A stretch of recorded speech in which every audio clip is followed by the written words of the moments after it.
चनीगोड की नवाही बस्ती झेलन वाली में सीवरेज सिस्टम और टफ टाइल का मंसूबा ताहाल मुकम्मल ना हो सका। गुज़िश्ता 8 माह गुजर गए। ठेकेदार मज़कूरा बस्ती की गलियां उखाड़ कर गायब हो गया।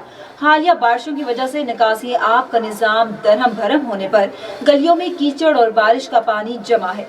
कई दिनों से बारिश का पानी जमा होने से मकीनों के मकानों की बुनियादें खोखली होने के बायस मकीनों के मकान मुनहिदम होने का खदशा है, जबकि बस्ती मकीनों को आमदोरफ्त में सख्त दुश्वारी का सामना है। इस सिलसिले में बस्ती झेलन वाली के दर्जनों बस्ती मकीनों ने शदीद एहतजाज करते हुए डिप्टी कमिश्नर बहावलपुर और मुंतखब नुमाइंदों से हंगामी बुनियादों पर मनसूबाबंदी करने का मुतालबा किया है।